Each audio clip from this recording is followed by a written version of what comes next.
Most of the time, I like to share product reviews of products that I use and love, but today we're flipping the script. Hey, it's Heather here, and I want to thank you for tuning in. First, I want to just thank you for being here and explaining exactly what it is that I do. So, I don't have a ton of subscribers here, but what this channel is, it's called Trail to Table because I love to cook and we're usually out on the trail hiking or biking every weekend and coming home and making a great meal and sharing all the things that I love on that journey. That's how the name started, right?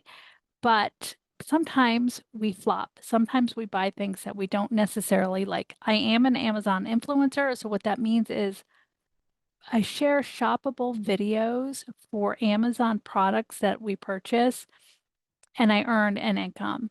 And I repurpose most of that content here on YouTube. Why? Because not everybody watches those videos on Amazon, and maybe I can help someone that is just like me, right? But let's face it, those shoppable videos, we wouldn't be earning an income if they were products that we didn't like. If I went on there and shared all about the things that didn't like, no one would purchase it and I wouldn't make any money. So, what is usually all positive things? Today, I'm flipping the script and sharing with you three of the biggest flops, I guess you would say, three products that I've purchased after researching and thinking these are really great, but definitely fell short. And they may surprise you. Why? Because, yes, here on YouTube, a lot of people might be promoting these products, but they also might be paid sponsorships. Do I get paid sponsorships? Not necessarily. I get some free products, but usually I only say yes to free products if there's something that I actually will use. It's hard though. People want to make money, so they will promote something or they want something bad enough that they will promote it. My lesson learned is do your own research.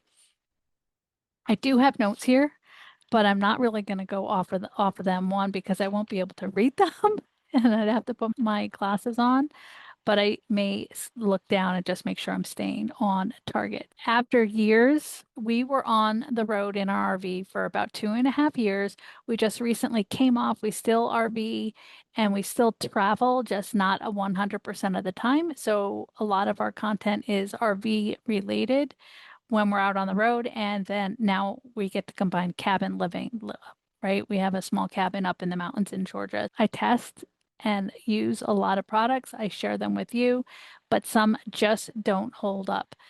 So these are my three biggest letdowns, and I want you to learn from my experience. So possibly if you are in the market, you maybe do a little bit better research so you're not as disappointed as we were. So number one, this may surprise you, but Brooklyn Bedding RV mattress. Everyone will tell you the first thing that you need to do when you get your RV, no matter what it is, whether it's a travel trailer, van, a fifth wheel, motorhome, the mattress that comes with an RV is just not great. You should replace it pretty much immediately. The question is, what do you put in there? Their mattresses are heavy, so that you have to take into account weight. We don't have a problem with our weight in our RV. We definitely did the research, and there were so many channels that were recommending the Brooklyn bedding. We thought, okay, this has to be great. And we bought the top of the line. I don't remember exactly. I'll actually put it across the screen here, how much we actually spent and what we got. But we got the cooling mattress with the pillow top, and we spent probably 1,700 or more on this. And I'm gonna say it's not all it's cracked up to be. We did not get the best night's sleep ever. And in fact, it's relatively disappointing. That's probably our biggest thing that we don't like about our RV. And because it was such a big investment, it takes more than 30 days to know whether you like it. They say that I don't remember how long the sleep warranty is that you can send it back, but then you have to figure out how you're going to ship it back and you have to pay for shipping. and we weren't willing to do that. Yeah, that was surprisingly one of the biggest disappointments. Not only that, there are some it pilled. I got the cooling top because as an older female, I definitely sleep hot. I have fans on and whatever, but anything I can do to help sleep cooler, I definitely try to do. Did not see a big difference in that as far as that goes. But so it pilled. I tried a mattress pad or cover and it still had some friction, and the topper has a lot of pills. Rotated it and it continued to pill, and the seams have started to fray. And again, it's not even been 2 full years that we've had it. And one of the biggest things when we bought the house is we were looking to so forward to getting out of there and sleeping on a good bed. We still go out. Now that we're not out in the RV full time, we can manage with it not being the best mattress for a week or two or three. But ideally, I'm going to tell you, do your research. There may be better products out there that fit your needs just as well that you probably could try out. Some that come to mind are Nectar, Casper, and Purple. I don't have any of those, but the people that I do know that have those three types of mattresses, yes, they're all heavy, but so is this. So compare the weights and the sizes and see if you can get something to fit.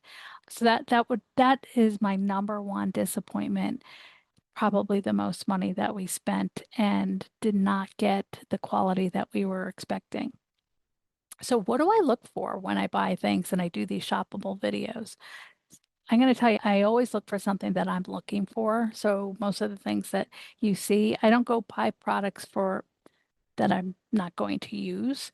So, I look at that, but there are other things that I look for in my criteria in order to be able to make any money as a Amazon influencer from it.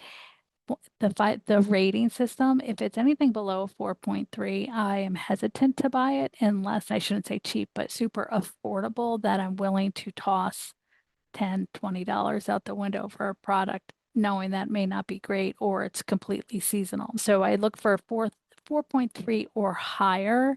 I usually like to stay 4.4 or 4.5. If something's at 4.8, 9, or 5, I'm pretty much, and I can afford it, I will buy that and be pretty confident that you, the viewer, is going to love it just as much as me. Why? Because if I get paid a commission on a product that I'm reviewing and then you don't like it, you purchase it and you don't like it, I get the commission, but then I have paybacks, right? So then I have a negative day and I don't like negative days. So I never like to recommend something that I think might have a high return rate. So that's one, is that I like to see if there's reviews, and I usually read all the reviews. Some reviews you have to take with a grain of salt because people are super picky and expect things that aren't realistic, I guess I should say. So I read those fairly in depth and I like to see what they're saying. So definitely if they have a lot of reviews, and I want to make sure people are buying it. Now Amazon actually shows that right in there. And if it hasn't sold, maybe it's because it's a brand new item, but chances are, if I'm looking for something, it's not going to be a brand new item and I'll be a little bit wary of it. So that's what I look for. So I'm not just willy-nilly out here doing reviews for stuff that I don't think is good. So I just want to ease your mind when I share something, I think it's a good product and I use it in my life, or I'm going to gift it to someone after I review it. Okay, so what's my number two product? This, continuing on the sleeping theme, again, is a product that RVers swear by. Not everyone has them because it is expensive, but it's called Betty's Bedding. And what it is, it's a zippable bedding where it makes it super easy to make your bed. I love the way it looks. I think it makes your room look nice and complete and put together, especially in an RV. That's a hard thing to accomplish. But I how do I say this? So Betty's came out with a product called, I think it's called the Zip Base, where the base zips and then you have a flat sheet and then you have a comforter. Otherwise, I think it's just a sheet set and it's not cheap. So it's a set, which is the zip base, two pillowcases, two shams, and the comforter. It's about $500 for our size mattress. And then I got an extra flat sheet because I wanted to be able to change my sheet and not necessarily have to do laundry right away. So, with that being said, the quality is great. I think Betty's makes an amazing product. Here's where felt disappointed. For the price of a set of sheets, the the comfort level thread count type of thing, I don't even know what they propose as the thread count because I think it's just one option, I think is lacking. I wash my sheets at minimum every 2 weeks. And still to this day, I believe these are scratchy and not super soft to the touch. So that is my biggest complaint. For $500, I would expect that they would be like butter on my skin, and they're not. So that's my disappointment there. Also, if you're going to get Betty's and give them a try, which I would say they do have the one that has the chenille cover, like chenille, like fleecy or whatever, which looks really nice. I actually really love them. I think the way they look is great, but make sure you double check the size of your bed. So I got the zip base with the comforter, and I hope maybe I can share a picture here, but it's about 2 inches. I have about a 2 inch gap, and I measured at least 3 times. And it still was it's super tight. I have a 2 inch gap from where the base goes around and the mattress shows. So I was disappointed with that too. And it's a super tight fit. So when I zip it up and zip it off, I gotta pull and nudge and whatever. And I like to wash my sheets in warm at minimum water, and they recommend cold water because they don't want your sheets to shrink. Personally, I just think hygienically washing in warm water is the best thing for bedding, towels, and that type of stuff. So that's just my opinion as far as that goes. So that was a little bit disappointment. I would love to hear your comments and what you think of the Betty's bedding if you've tried it, and maybe I'll give it another try. But for now, I'm just going to say not as impressed as the $500 price tag would have you be. And lastly, getting out of the RV, but on our travels, we upgraded our bikes to e-bikes, which I absolutely love. We have two Trek E mountain bikes. They're called the Fuel EXE. I don't know the exact weight per bike, and probably about 35 or 40 pounds. So we needed to upgrade our bike rack. We had a Kawat bike rack, loved it, super easy to use, just amazing. But we were nervous putting them on that rack with the extra weight because it's not e-bike rated. So, and that's not a cheap bike rack. I want to say right now, a co-op bike rack is probably $600 or more. We got a new bike rack. We actually, with the extra weight and us getting a little bit older, we wanted one that had the ramp that you could roll the bike up the ramp to put it on. Theoretically, we were thinking also that then I would be able to put the bikes on the rack, which has not happened. And we don't use the ramp as much as we wanted. And what we got, so we did research, we looked and looked. We did buy it off of Amazon. Have not done a review on it because it's just garbage. It's clunky, it's not easy to maneuver, and we've had a failure. And it was a big major failure. I had my bike fall off on the way home from one of our bike rides, and it resulted in a $500 bike repair, which is hard to swallow, especially when you're spending a couple $100 on a bike rack. So we had clips fall off. They sent me replacement pieces, which I thought would have been helpful, and it wasn't. Just the fact that they fell off and they weren't concerned about it made me a little bit disappointed that they didn't want to make it right. They basically just said just figure out how to get these to stay on. They should be welded on in the first place. They shouldn't be that they can fall off and whatever. Compare the quality from a Kawat to this, I would say don't buy it. Will I share the name of it? I will. I'll actually put it in I believe it was called the Young bike rack. I'm not 100% sure. I'll actually put it across here. I bought it on Amazon. So anyway, those are the three very disappointing items that I found after doing tons of research that I just would not spend the money on again. So I'm curious. Do you have a favorite bike rack that you use for your e-bikes? If so, what is it? How do you like it? And how much do you use it? Because we use ours literally every single weekend or just about. It needs to be high quality, very durable.